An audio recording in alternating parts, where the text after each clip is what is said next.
Neste momento, através da Câmara Piraí Web TV, passaremos a transmitir ao vivo, diretamente do plenário Ivan Vernon Gomes Torres, a sessão ordinária legislativa da Câmara de Vereadores de Piraí. Boa noite a todos. O senhor secretário fará chamado dos senhores vereadores para efeito de quórum. Alzimiro dos Santos Dias, Charles Torres Dias, Darley Gomes de Moraes, Enderson da Silva, Flávio de Almeida Ribeiro, João Roberto Ladeira da Costa, José Paulo Carvalho de Oliveira, Luiz Fernando Colucci Júnior presente, Maria Hermínio da Silva Carvalho, Moacir Gonçalves da Rocha Júnior, presente, Wilden Vieira da Silva. Com as bênçãos de Deus e havendo o número legal, declaro abertos os trabalhos referentes à 43ª sessão ordinária do primeiro período, colocando em discussão e votação a ata da sessão anterior. Os vereadores que aprovam mantêm-se como estão. Aprovado. Senhor presidente, só um minutinho. Alô? Eu queria justificar a presença do vereador Russo, a ausência do vereador Russo. Está a caminho, pegou trânsito e não vai chegar no horário, talvez nem venha. Obrigado. Justificado, vereador. Solicito o senhor secretário que faça a leitura do expediente. Indicação número 187 de 2015. Luiz Fernando Colucci Júnior, vereador no uso de suas atribuições, indica ao excelentíssimo senhor prefeito municipal que seja determinada a secretaria competente a necessidade urgente de se realizar limpeza geral, capina e roçada, e a retirada das barreiras em todas as ruas do bairro Rosa Machado, neste primeiro distrito. O bairro acima citado encontra-se com grande quantidade de mato, causando transtorno aos moradores e necessitando de uma atenção especial da limpeza pública. Face ao exposto, aguardamos do excelentíssimo senhor prefeito municipal providências para o seu pronto atendimento. Sala das Sessões, 7 de julho de 2015.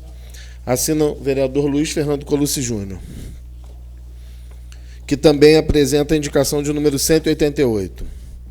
O vereador com assento nesta Casa Legislativa indica ao excelentíssimo senhor prefeito municipal a necessidade de se determinar a secretaria competente que seja providenciada a limpeza das redes de esgoto e pluvial, localizadas na Avenida Heloísa Beatriz Figueira, na entrada do bairro 40, em Santanésia, até a ponte que faz divisa com o bairro Chalé, bem como a colocação de manilhas para a captação de águas pluviais e rede de esgoto, nos locais onde houver a necessidade da referida obra. Os moradores e transeuntes vêm sofrendo há muito tempo os problemas causados pelo mau cheiro exalado no referido local, além da proliferação de insetos, o que aumentou consideravelmente nos últimos meses. Entendendo plenamente justificada a presente proposição, esperamos de Sua Excelência, senhor prefeito municipal, determinações para o seu atendimento. Sala das Sessões, 7 de julho de 2015, assina o vereador Luiz Fernando Colucci Júnior.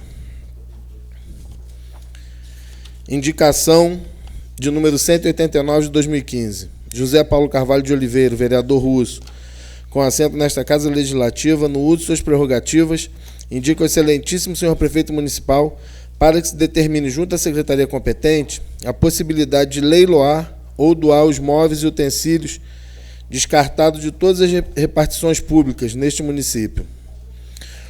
Os móveis sucateados e descartados pelo serviço público para o depósito, muitos deles se encontram em bom estado de conservação e poderiam ser leiloados ou doados a várias associações de moradores ou entidades carentes. Com o processo da reutilização, esses móveis irão beneficiar aquelas associações, evitando assim agredir o meio ambiente e a proliferação de doenças. Face ao exposto justificada a presente proposição, aguardo Sua Excelência, senhor prefeito municipal, determinações para o seu atendimento. Sala das Sessões, 7 de julho, assina o vereador José Paulo Carvalho de Oliveira. Indicação 190 de 2015. Luiz Fernando Colucci Júnior, vereador com assento nesta Casa Legislativa, usando suas prerrogativas, indica ao excelentíssimo senhor prefeito municipal, através da secretaria competente, a realização de convênios e parcerias, objetivando oferecer aos nossos munícipes oficinas, cursos profissionalizantes e atividades direcionadas à capacitação da mão de obra local, voltada para o setor turístico, principalmente em áreas rurais, como Sanatório da Serra, Fazendinha, Cacaria, Serra do Matoso e Serra das Aradas. Com a crescente demanda de mão de obra especializada para preencher os pré-requisitos de uma empresa, nos cargos então oferecidos, essa seria uma nova e importante oportunidade de emprego e geração de renda para os nossos jovens e adultos que necessitam de trabalho. Face ao exposto e esperando atenção por parte do excelentíssimo senhor prefeito, apresenta a presente proposição aguardando seu pronto atendimento. Sala das Sessões, 7 de julho de 2015, assina o vereador Luiz Fernando Colucci Júnior.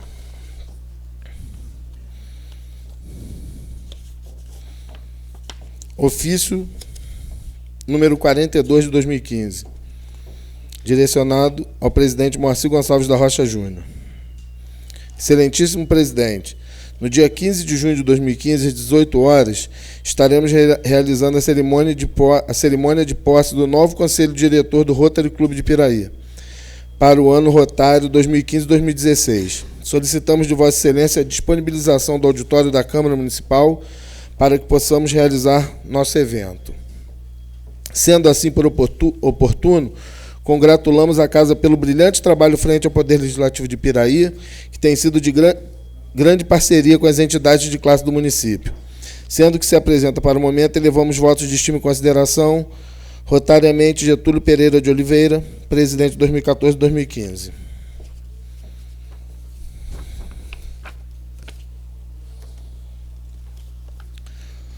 Leitura dos pareceres da Comissão de Legislação, Justiça e Redação Final.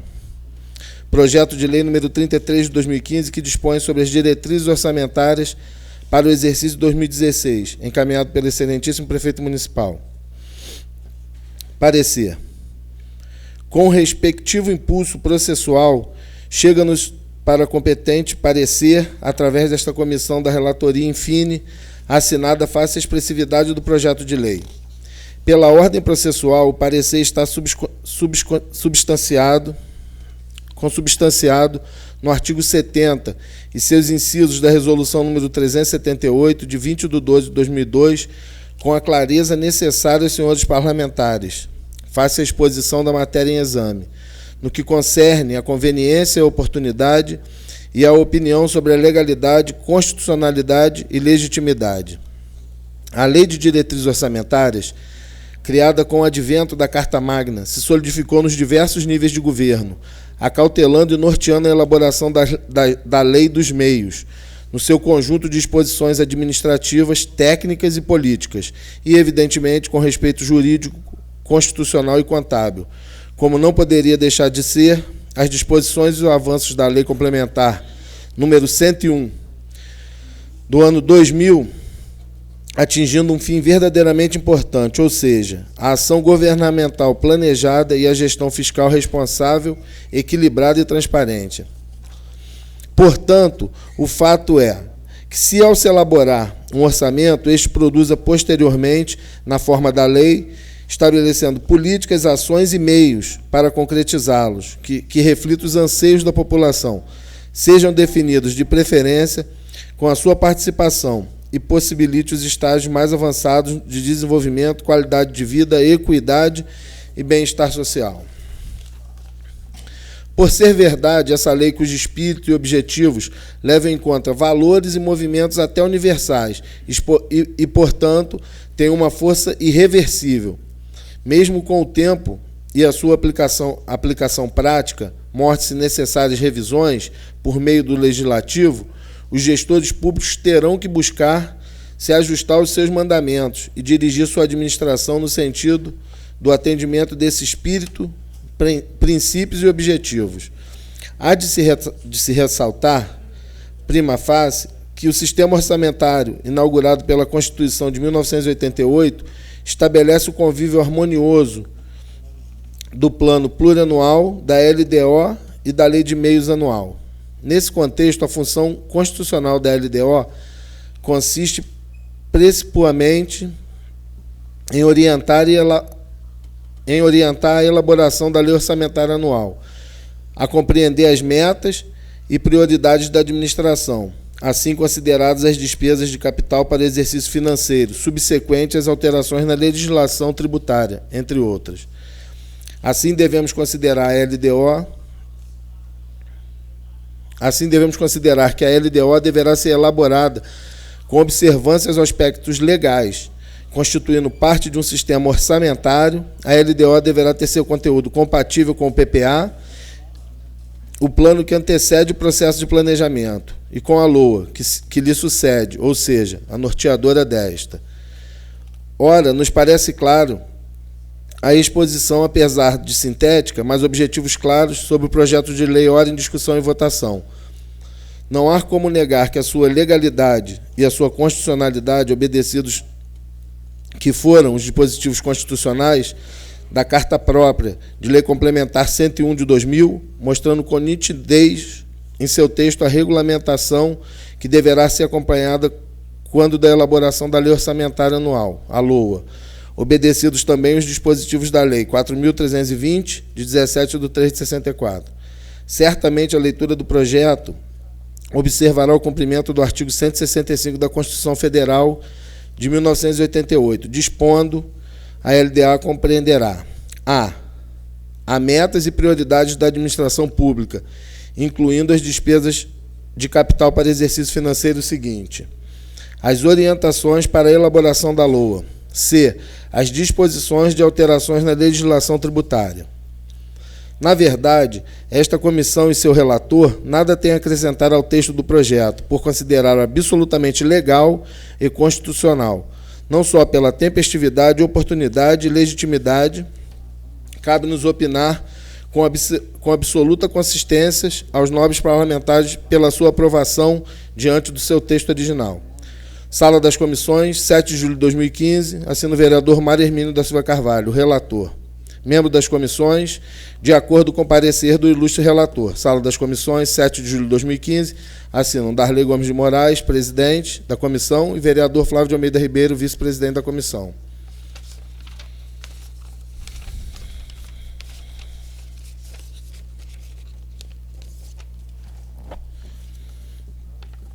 Agora o parecer da Comissão de Finanças e Orçamento. Projeto de lei número 33, que dispõe sobre as diretrizes orçamentárias para o exercício 2016.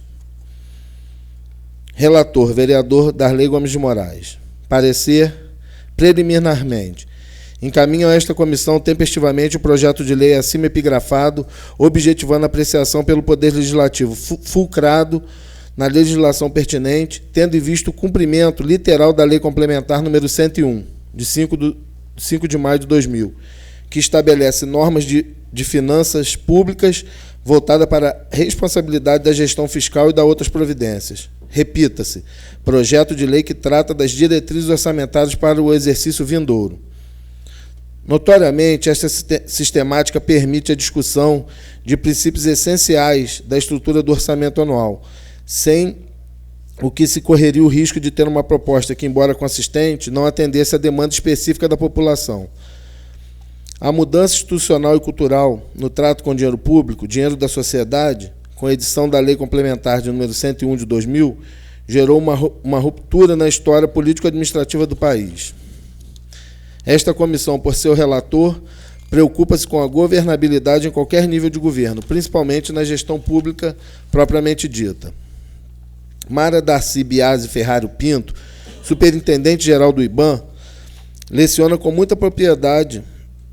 Se não vejamos o advento de uma lei como essa, cujas preocupações obedecem a uma tendência mundial, reflexo tanto da crise, principalmente financeira, do Estado, como fortalecimento e crescente mobilização e pressão da sociedade civil, em busca de aprimoramento e do controle social da gestão pública. Em Gestão Fiscal Responsável, IBAM e BNDES, página 12.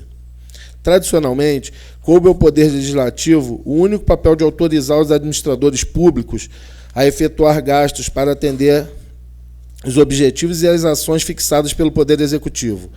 O artigo 165 da Constituição Federal estabelece que a elaboração do PPA, da LDO e da LOA é de iniciativa somente do Poder Executivo.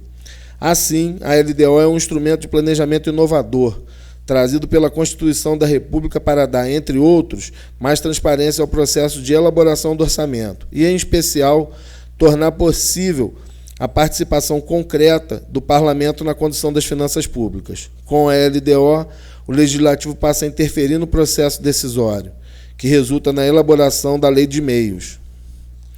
Exame do projeto. Acompanhada da mensagem número 22 de 2015, datada de 26 de junho de 2015, encontra-se apensado o projeto de lei de diretrizes orçamentárias para o próximo exercício, compreendendo a disposições preliminares evidenciando o conteúdo da LDO, prioridades e metas da administração municipal, estrutura e organização do orçamento municipal, diretrizes para a elaboração e execução do orçamento. E ainda relativas a encargos: a. Despesas com pessoal. B. Receita e alterações na legislação tributária. C. Anexo de metas fiscais. D. Anexo de riscos fiscais. E E. Disposições finais. As disposições contidas neste projeto contribuem no sentido de dar mais clareza e consistência à proposta orçamentária, cuja elaboração será norteada pela LDO, estabelecendo as metas e prioridades da administração municipal. A orientação concerne a elaboração da lei orçamentária anual e também dispor sobre as alterações da legislação tributária local e ser aprovada até o final do primeiro semestre de cada ano. Constituição Federal, artigo 165, parágrafo 2º. Vale, nesta oportunidade, registrar o bom trabalho doutrinário, a lição de Celso Ribeiro Bastos, verbes: a atividade financeira do Estado é toda aquela marcada ou pela realização de uma receita ou pela administração do produto arrecadado, ou ainda pela realização de um dispêndio ou investimento. É o conjunto de atividades que tem por objetivo o dinheiro. Essa atividade abrange, pois, o estudo da receita, da despesa, do orçamento e do crédito público. No contexto constitucional vigente, a matéria tipicamente financeira é tratada nos artigos 163 e 169. Nota-se que a lei complementar tem uma abrangência bastante significativa neste campo. A ela caberá dispor sobre todas as matérias constantes no artigo 163. Embaixo, Celso Ribeiro, curso de Direito Constitucional. Editora Saraiva, 18ª edição, página 436. Ainda na esteira do exame do projeto, observamos: diretriz, de direção, e a orientação constitui, no instrumental de finanças públicas, uma regra obrigatoriamente anteposta à elaboração da lei orçamentária anual. Nas técnicas do planejamento, as diretrizes oportunizam a função de controle no redirecionamento das ações programadas e a reorientação do esforço e desenvolvimento para alcançar as metas e objetivos. Recomendável, portanto, a regulação do poder discricionário que lhe foi consagrado. A Lei de Diretrizes Orçamentárias atua de modo a harmonizar com a sabedoria o ordenamento jurídico, contábil e administrativo. Ao alinharmos o texto do projeto ora apresentado a esta Câmara de Vereadores para discussão e votação, com, diga-se de passagem, valioso arcabouço legal, fica delineada a transparência para o Parlamento apreciar, quanto para o gestor que saberá desde logo como será aferido o resultado de seu trabalho. Neste momento, encaminho a relatoria deste projeto de lei de diretrizes orçamentárias para o exercício de 2016. Verifique em seu conteúdo as transferências, os investimentos, custeio, enfim, praticamente todo o detalhamento e, por conseguinte, a procedência, como norma legal e constitucional à elaboração da lei orçamentária anual. Conclusão. Diante do exposto acima, a construção técnica do projeto, seus objetivos, transparências, metas e riscos, e considerando o espírito da gestão responsável, o relator deste projeto, enfim, assinado, opina favoravelmente pela aprovação do projeto nos termos em que está redigido, face à sua clareza, e os princípios constantes no ordenamento do sistema financeiro e orçamento, face à legislação pertinente, a sua legalidade e os princípios constitucionais e infraconstitucionais. Sala das Comissões, 7 de julho de 2015, assina o vereador Darley Gomes de Moraes. Membros da comissão, de acordo com o parecer do ilustre relator. Sala das Comissões, 7 de julho de 2015, assinam Mário Hermínio da Silva Carvalho, presidente, Wilden Vieira da Silva, vice-presidente. É só, presidente. Muito obrigado. Passaremos ao grande expediente para uso da palavra em tema livre. Os senhores vereadores inscritos na forma regimental pelo tempo máximo de 10 minutos. Com a palavra, o vereador Alzimiro.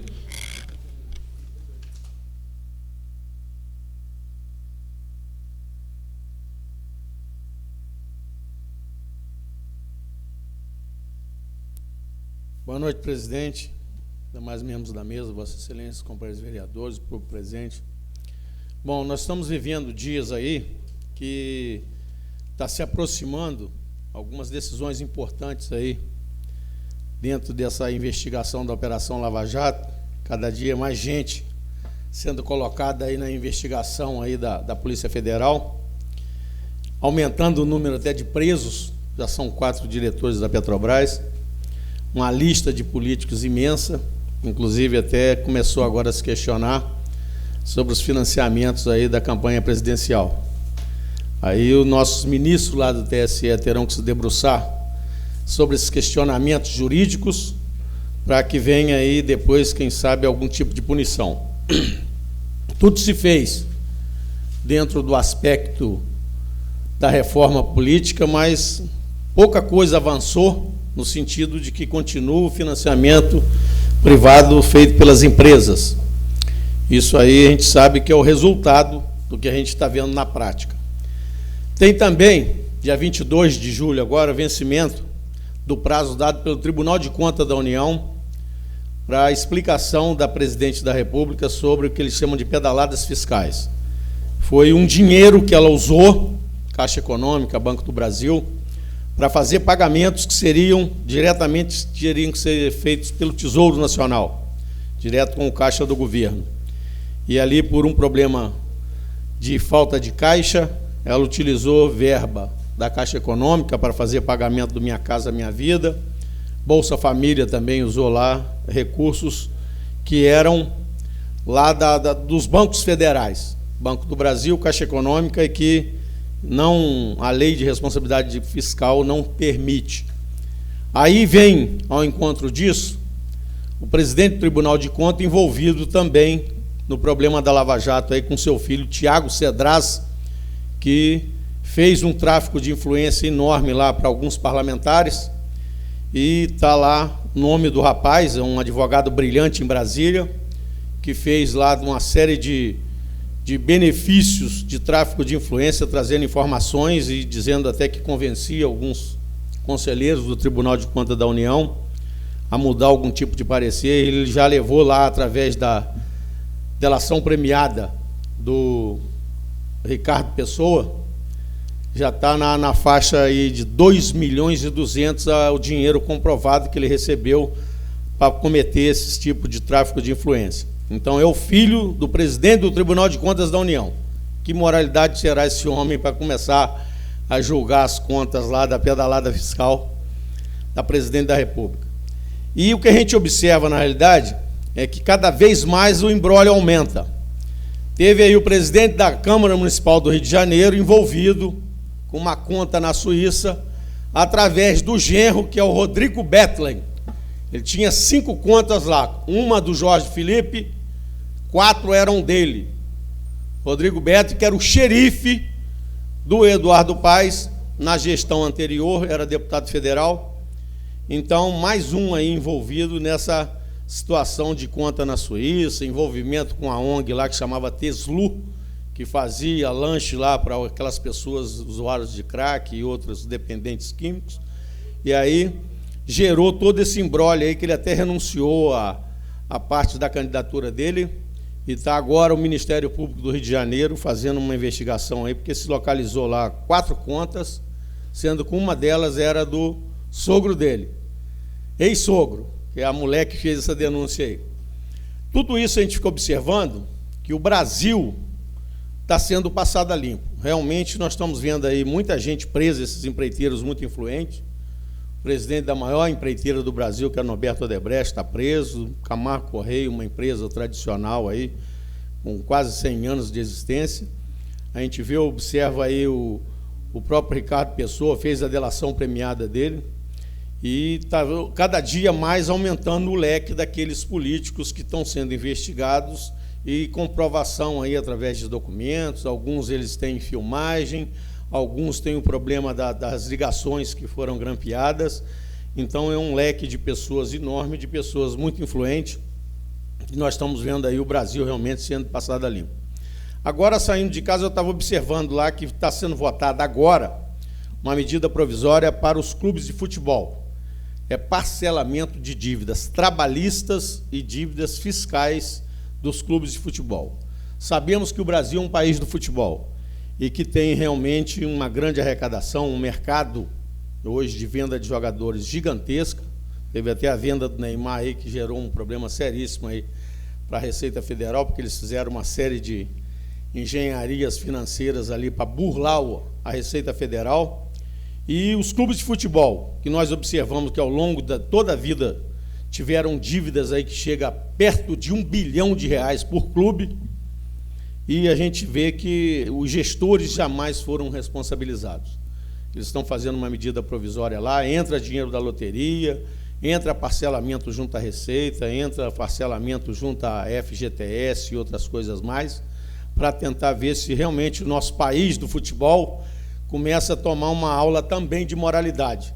Vimos aí agora recentemente o Marinho, José Maria Marinho, que era o antigo presidente da CBF, sendo preso lá na Suíça, e já está sendo pedida a deportação dele e dos demais membros da FIFA, que terão que ser transferidos lá para os Estados Unidos para serem penalizados lá através de um outro delator. Aquilo foi um outro, até brasileiro, inclusive, que eles chamaram lá, que fazia parte de uma sociedade aí com J. Ávila, e denunciou todo mundo.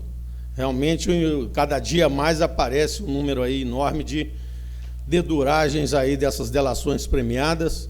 É uma coisa que a gente tem observado, é nova, essa parte de delação premiada, mas que tem rendido aí uma série de denúncias nesses escândalos financeiros que a gente vê pela nossa política, pelo que a gente vê aí dentro da área até do futebol. Teve lá o problema seríssimo daquela operação Zelotes lá, que eram os conselheiros que faziam recursos de julgamento lá do Conselho de Recursos Fiscais da Receita. Eles tinham, através de um conselho, como julgar uma série de infrações lá que eram das grandes empresas e que também transformava aquelas multas em coisas ínfimas, através de uma retribuição em recursos aí, que a propina propriamente dita. Coisas que pode passar até de 20 bilhões de reais. Então, nosso país, com esse número de escândalo, com realmente hoje a gente observando que a Polícia Federal atuando como nunca, está hoje aí um número de pessoas envolvidas nesses escândalos aí, cada dia crescendo mais. A gente viu até agora, recentemente, eu vi uma reportagem de um ex-fiscal do ISS em São Paulo. Ele fez um pacto de delação premiada e depois, na hora H, foi extorquir um outro companheiro para não denunciar o cara. Aí conseguiu a televisão lá filmar, ele pegou R$70 mil de um companheiro dele para não botar o cara naquele imbróglio, e ele extorquindo e fazendo benefício é uma delação premiada. Então já prenderam ele novamente. Era da Prefeitura de São Paulo, uma máfia que tinha lá do ISS. E assim vai, a gente observa esse país que hoje tem hora que dá vergonha de dizer até que é brasileiro, porque o número de escândalo nesse país é uma coisa assustadora. Isso aí vem de há muitos anos. Realmente o país, essa ética, essa moral, a gente está observando que o número de recursos desviados, a classificação do país naquele ranking de um dos países mais corruptos do mundo, a gente só perde para alguns países da África, que são pouquíssimos. A grande maioria aí nós estamos liderando o ranking da corrupção. Isso é uma coisa que deixa a gente muito triste, é uma coisa que a gente vai passar para nossas futuras gerações, um país aí difícil de tentar ser correto nesse país, pagar seus impostos e viver honestamente e eticamente. Principalmente o mundo político. A gente observa lá em Brasília a série de denúncias que trouxe aí a semana passada da revista Veja, o número de políticos envolvidos ali naqueles escândalos de CPI, de levar dinheiro do próprio escândalo aí da Lava Jato, do Petrolão, que eles chamam. É uma coisa realmente, ex-presidente da República envolvido, o ministro da Minas e Energia, negócio da Angra 3 lá, levando dinheiro para poder fazer benefício lá, para beneficiar uma empreiteira que estava pegando obras lá dentro. E isso a gente vê em todas as áreas, e infelizmente é uma coisa que o Brasil Não sei se a gente vai ter que recorrer a algum tipo de nova legislação, porque legislação a gente tem mais de 100 mil. Lei tem até demais. É impossível praticamente a gente ver como é que se vai cumprir, porque esgota a qualquer momento o número de leis sendo feitas lá naquele Senado, sendo feitas no Congresso Nacional. Obrigado. A palavra o vereador Charles Torres.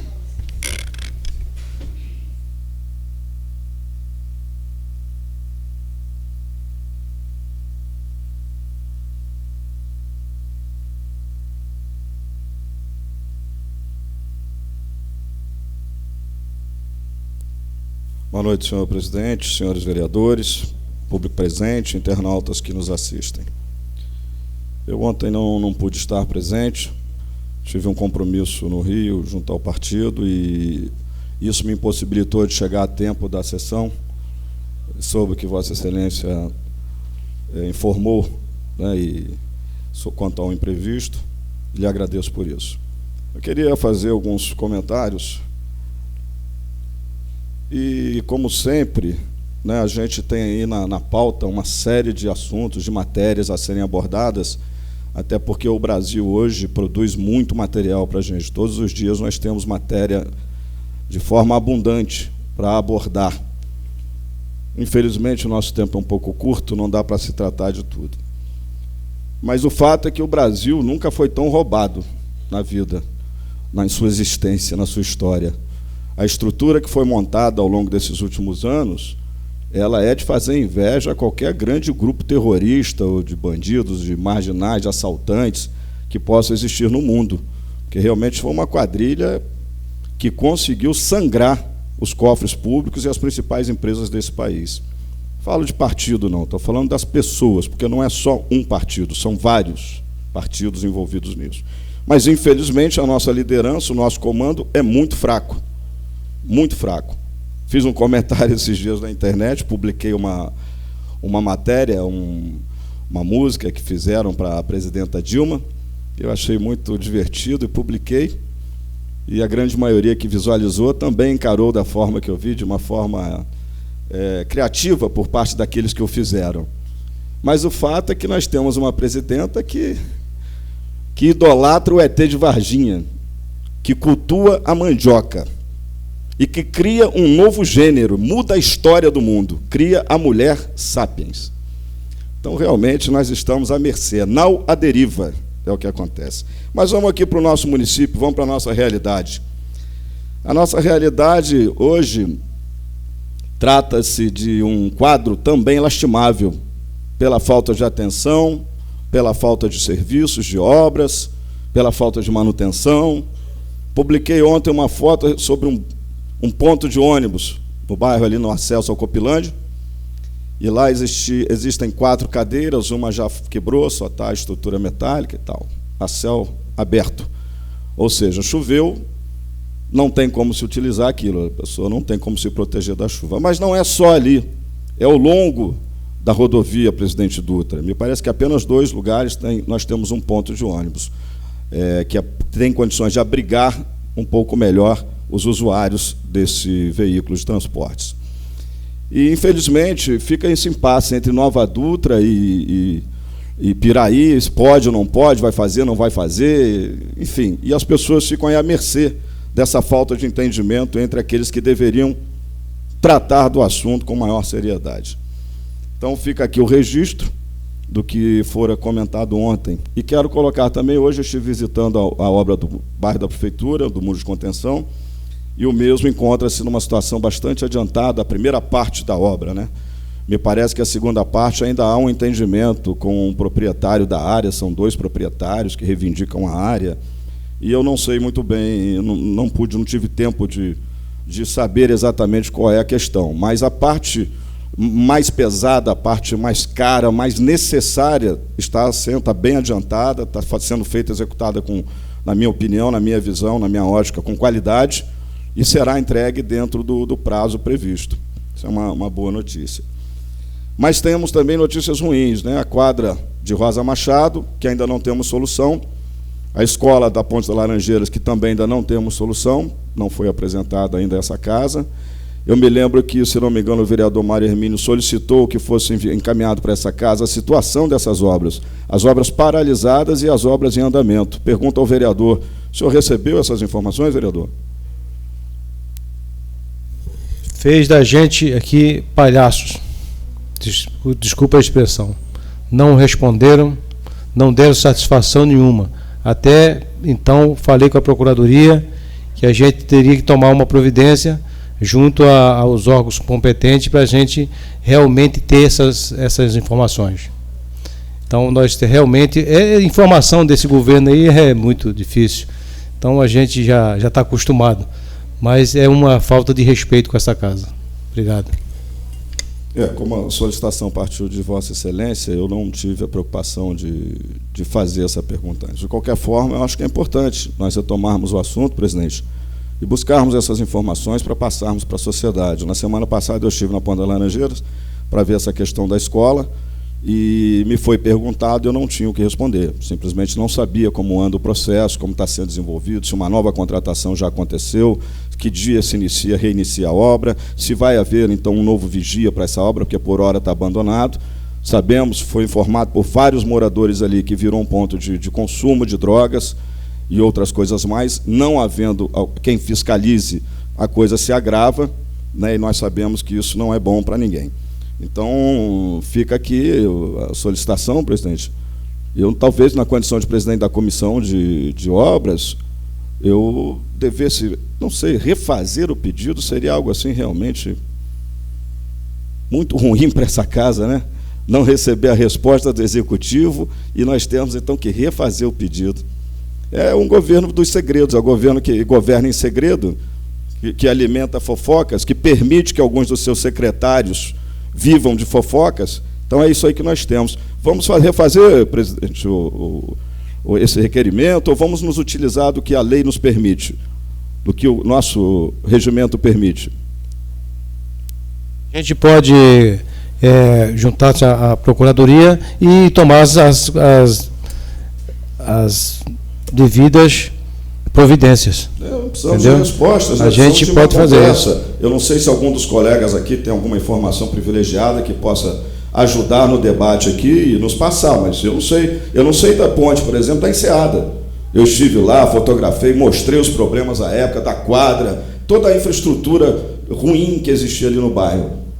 A ponte caiu, as algas assassinas levaram a ponte e até hoje nós não temos respostas. Até hoje nós não sabemos como é que está, se vai ser contratada uma nova ponte, se é uma parceria com a Light, se o DR pode entrar nessa história, nessa conversa, com uma participação.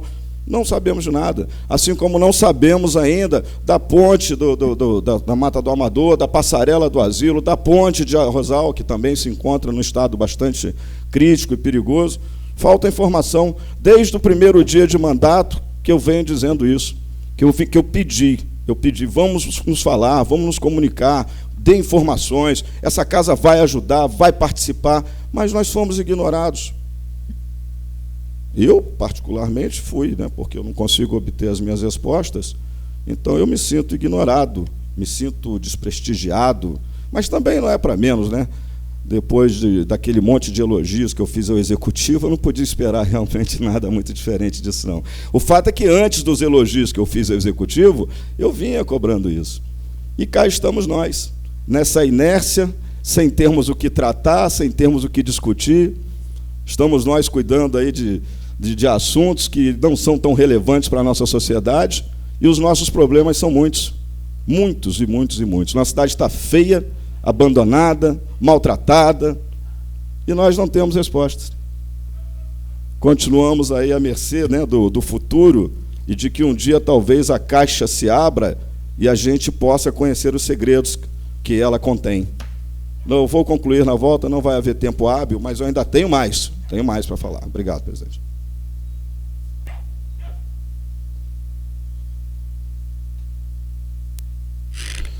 Passaremos à ordem do dia. Coloco em discussão e votação única o requerimento número 59 de 2015 do vereador José Paulo Carvalho de Oliveira, o Russo, ao excelentíssimo senhor prefeito municipal, solicitando providências junto à Telemar Norte-Leste S.A. para a instalação de telefone público tipo orelhão comunitário no bairro Enseada das Garças, neste primeiro distrito. Senhores vereadores que aprovam, mantêm-se como estão. Aprovado. Coloco em discussão e votação única o requerimento 60/2015 do vereador Darley Gomes de Moraes ao excelentíssimo senhor prefeito municipal, solicitando providências junto à Light Serviços de Eletricidade S.A.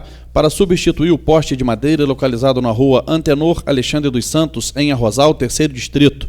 Senhores vereadores que aprovam, mantêm-se como estão. Aprovado. Passaremos à explicação pessoal. Para uso da palavra em tema livre, aos senhores vereadores inscritos na forma regimental, pelo tempo máximo de 10 minutos. Com a palavra o vereador Alzemiro dos Santos Dias.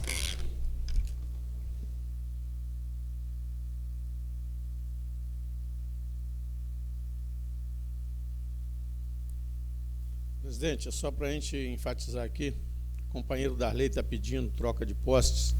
A Light, por muito tempo, ela trabalhou com eucaliptos, aqueles que são tratados quimicamente aí como postes, inclusive no bairro onde eu resido tem vários deles, e ela fazia a parte da fixação desses postes, não era com concreto, e sim com terra, e grande parte desses postes realmente está botando em risco a vida de pessoas aí, porque eles apodreceram, tem uma vida útil esses postes, a parte que fica enterrada está muito deteriorada, e isso a Light vai ter que fazer a substituição por postes de concreto.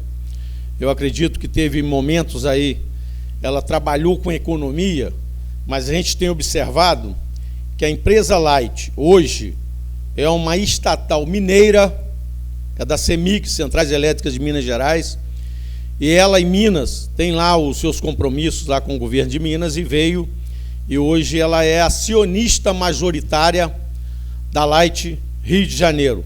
A Light São Paulo é de um grupo americano. E ela precisa realmente, dentro do município de Piraí, onde ela tem um parque gerador, inclusive está sendo feita uma PCH, uma usina dessa de menor porte, para aproveitar inclusive a calha da água que é da represa, e ela precisa ter responsabilidade com o município. Eu tenho observado que muita coisa que a gente cobra da Light, aí, principalmente em área rural, ela precisa trabalhar mais, com a gente chama aí Space Cable, é um tipo de cabo isolado agora, que preserva mais as árvores, não precisa estar cortando tantas árvores, porque o que eu tenho observado, quando a Light sai para fazer poda de árvore, ela não poda, ela chega lá e destrói qualquer árvore que tiver onde passa as linhas de transmissão que tem o cabo nu, aquele cabo que a qualquer momento ele fecha curto, com os galhos, ou através de um vento, tem a interrupção da energia naqueles momentos. Então a Light precisa, a gente dá uma acionada nela aí, até junto ao Ministério Público, para que ela venha fazer um termo de ajuste de conduta e faça a substituição gradativa desses postes da lei. Não tem jeito. A Light tem que ter responsabilidade, porque uma hora qualquer pode tirar a vida de um ser humano. Esses postes realmente, lá no meu bairro, ela andou trocando alguns, mas ainda tem vários para ser substituído. E aí, em grande parte do nosso município, ainda tem muito poste de eucalipto e que realmente bota em risco, porque o peso dos cabos, às vezes, em qualquer momento, faz com que essa linha, esses cabos, pode vir a cair, e se cair em cima de um carro, cair em cima de uma pessoa, pode causar um acidente com séria gravidade. Então, a gente precisa, através do Ministério Público, que pode aqui a ação da tutela coletiva em Barra do Piraí, eles vão assinar lá um termo de ajuste de conduta e fazer a substituição gradativa desses postes. Precisa, ela hoje é uma concessionária de energia, que ela está ali com prazo para vencer depois desse tempo que ela tem para fazer a exploração aí da concessão de energia elétrica no nosso estado, e a gente precisa estar cobrando dessas concessionárias privadas, porque a gente tem observado grande parte das concessionárias, que entra o caso da Nova Dutra, também dos pontos de ônibus, a Nova Dutra, toda a faixa marginal da Nova Dutra, não se pode instalar uma empresa, tem que fazer pista, está lá o Varjão com aquele problema seríssimo, que é o ônibus agora fazer o sentido contrário para poder conseguir ir lá, entrar dentro do bairro do Varjão. Por que aquilo? Por má vontade da Nova Dutra em fazer uma saída decente lá para sair os ônibus ali da aviação Cidade do Aço, que passa por dentro do bairro do Varjão. Então a gente enfrenta problemas seríssimos, junto à Nova Dutra, que é uma concessionária particular, problema seríssimo com a Light, uma privatização feita aí na época do senhor Fernando Henrique, com contratos de concessão mal elaborados, que faz com que a população fique aí sofrendo. Áreas rurais nossas aí, eu vejo reclamação, que às vezes chega a ficar uma semana sem energia elétrica. Uma semana. Houve diversos casos ali na Cacareia. Tivemos aqui uma ocasião que veio todo o staff da Light aqui, dizia que realmente ia melhorar aquela situação lá da Cacareia. Aí a gente vê a situação ali no Sanatório da Serra, na Fazendinha.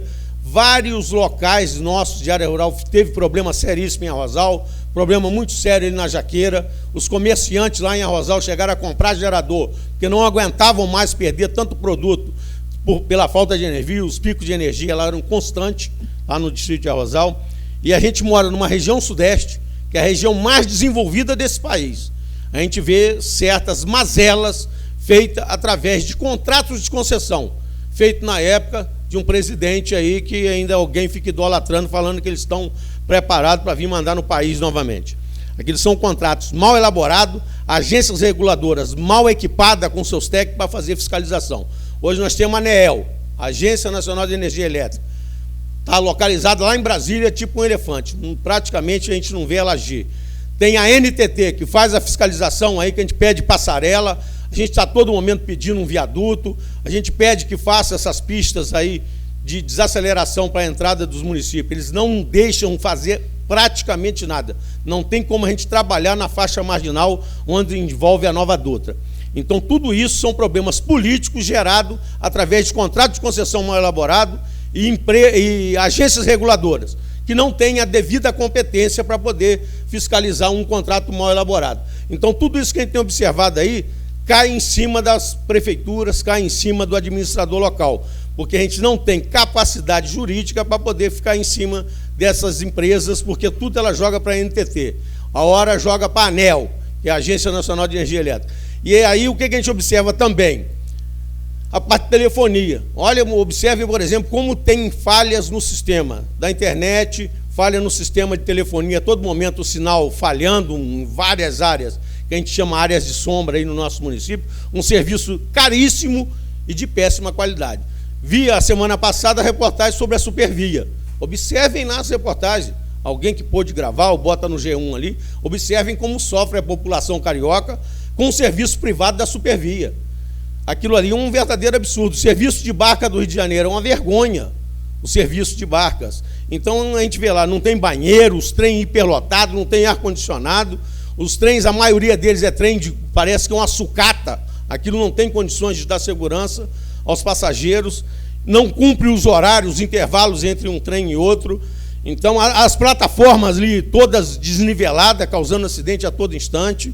Então, o que a gente observa hoje é um desrespeito total esse serviço prestado por iniciativa privada, área de transporte, área de telefonia, área de energia elétrica. É o que a gente tem observado. Da área nossa aí, hoje um pedágio caríssimo da Dutra, e que tudo que se pede ali, ela bota uma série de obstáculos, inclusive a própria pista da Serra das Araras, com um número gigantesco de acidente, e o que eles têm até agora é uma promessa de que vai sair uma nova licitação para fazer uma nova pista ali, dentro das novas tecnologias, que diminua as interrupções e o número de acidentes que é causado nessa Serra das Araras. Então, tudo isso a gente tem observado, foi gestão do nosso administrador central em Brasília, que causou uma série de transtorno à população e um serviço que foi passado a essas prestadoras de serviço, essas concessionárias, a coisas praticamente ínfimas. Eles vieram só para ganhar dinheiro. Não se vê um serviço de qualidade prestado dentro dessas áreas da qual eu citei aqui.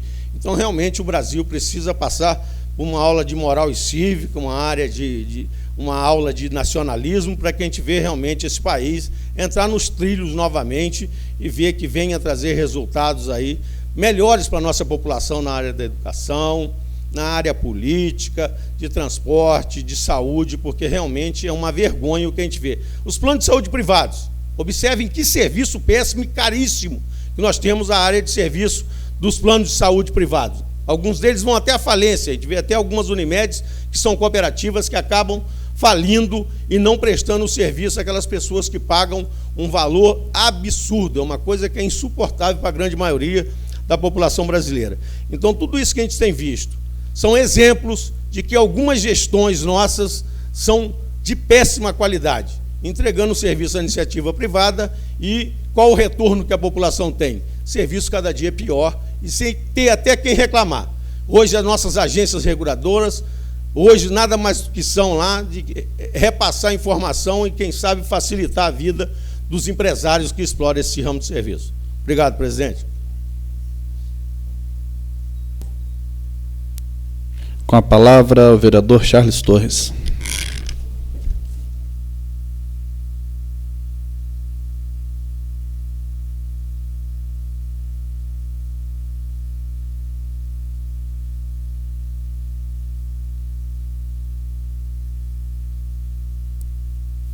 Dando continuidade, agora eu gostaria de narrar uma breve história para vocês, senhores, principalmente aos internautas que nos assistem. Nós temos, ao longo desses últimos anos, nós conseguimos em Piraí montar uma unidade, um grupo de pessoas de trabalho que visavam o bem-estar dessa cidade, que visavam melhorar as condições de vida social nessa cidade.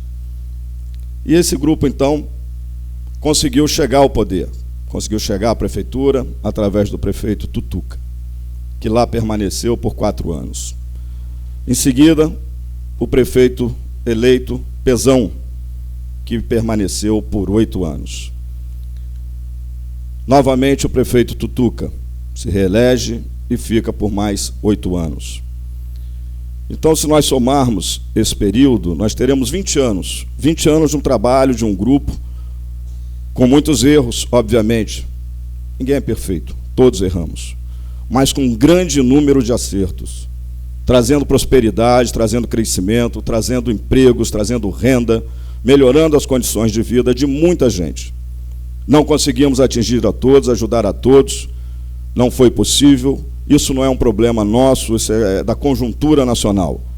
Mas um trabalho sério foi feito e desenvolvido nesse sentido. E dentro desse projeto, escolheu-se então um nome para dar seguimento ao trabalho.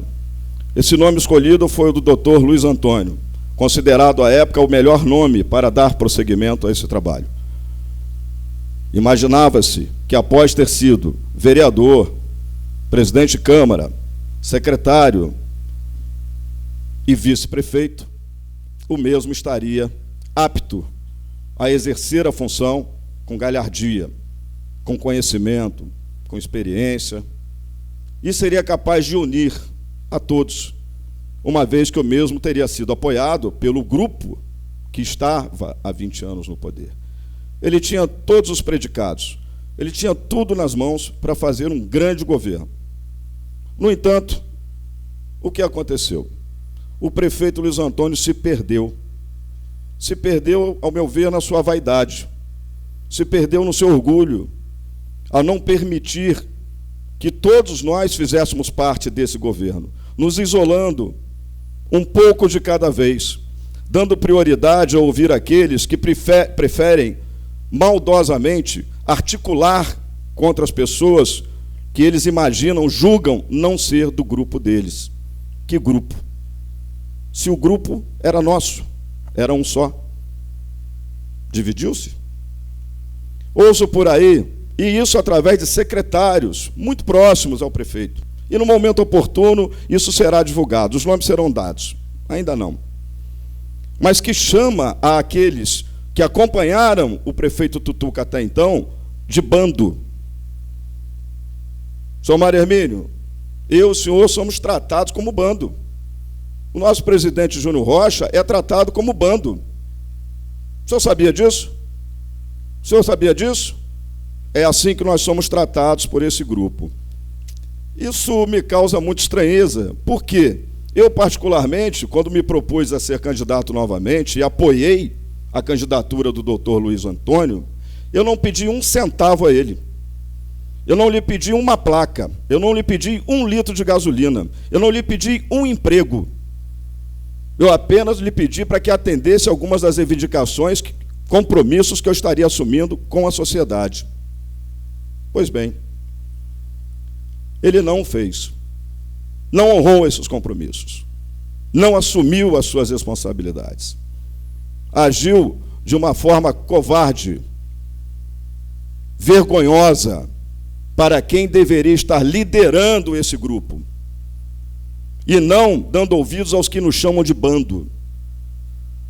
No momento propício, o senhor doutor Luiz Antônio saberá quem é o bando, quem tem parceiros, quem tem amigos e quem tem grupo e quem não tem, porque ele não tem. Basta ver quando ele chega aos eventos, às festas, como aconteceu no sábado agora, que pela terceira vez o mesmo me vê e não me cumprimenta, demonstrando falta de capacidade, não quer o entendimento, vaidade, cumprimentar o nobre vereador, ou cumprimentar esse idiota que vos fala, como ele quisesse interpretar. Não fez, ignorou-me por 3 vezes. Não estou magoado, nem ficarei. Eu estou, sim, muito chateado com outro fato, senhores, que eu vou contar agora aos senhores. No primeiro mês de governo do doutor Luiz Antônio, os senhores sabem o que o doutor Luiz Antônio fez. Ele reduziu o salário do meu irmão Giovanni. Irmão esse que trabalha na prefeitura há 10 anos. 10 anos. Eu sou vereador há 6. Fui eu quem o colocou lá? Não, não fui. Mas ele reduziu o salário. E assim o manteve por quase 2 anos. Numa atitude covarde, mesquinha, como ele fez com todos os funcionários públicos dessa cidade. Quando, sem aviso, ele cortou de todos os benefícios que eles tinham, sejam quais fossem, em forma de gratidão, de gratificação, em forma de horas extras. Entendia ele, alegou ele, ser ilegal, insinuando assim ser ilegal os atos do prefeito Tuca até então. Pois bem, é um direito dele, na condição de executivo, de prefeito, tomar as atitudes que achar que deve, que lhe convém.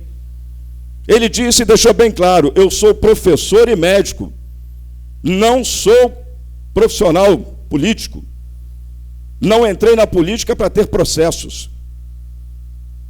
Deveria ele, então, ter continuado a dar aula durante toda a semana, e não só às terças e quartas, como faz todas as semanas, deixando o município sem a sua presença física, que é importante, deixando de lado os grandes problemas da cidade para manter a sua vaidade na faculdade, dando aulas. Ele sonha ser reitor da faculdade.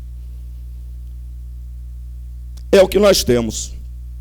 Passados alguns anos, 2 anos, ele então resolveu voltar com o Giovanni para o seu salário. Até então não tenho nada com isso. Tinha quando soube que o salário havia sido cortado. Eu disse ao meu irmão: peça demissão, abandone o cargo, venha trabalhar comigo ou em qualquer outro lugar que seja. Abandone, isso é uma covardia. Ele demonstrou naquele momento o caráter que tinha. Disse: não, meu irmão, não fale nada, não se meta nisso. Isso é um assunto meu. Eu preciso trabalhar e vou continuar exercendo a minha função da mesma forma. Eu disse: não o faça, isso é humilhante. Ele não lhe chamou para conversar e não justificou o porquê disso. Ele insistiu: não se meta, é um assunto meu, eu vou tocar. Não satisfeito, agora, nos últimos dias, o nosso prefeito, de uma forma mais uma vez covarde, buscando talvez na tentativa de irritar àqueles que participam, que fazem parte do bando do prefeito Tutuca, ele resolveu mandar meu irmão embora, exonerar. Mas ele não teve coragem, ele teve medo e retrocedeu, porque ele ouviu de muitas pessoas: não faça.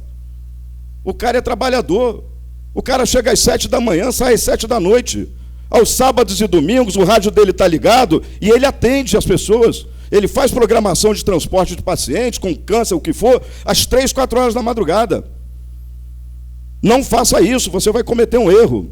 Informações que eu tenho. Inclusive, posicionamento da secretária Conceição. Então ele recuou. Mas covardemente colocou uma pessoa ao lado do meu irmão para exercer a função. Ele não teve coragem de demitir, mas teve coragem de criar essa situação humilhante. Esse é o doutor Luiz Antônio. No passado, alguns o chamavam de pequeno príncipe. Eu hoje afirmo aos senhores, não é nada mais, nada menos do que um sapo. Fica aqui o meu registro aos fofoqueiros, aos hipócritas, canalhas, que se apresentam pelas redes sociais com essas fofoquinhas, está aqui o relato do fato. Não tenho medo e não tenho rabo preso. Mandem outras histórias se quiserem maiores informações.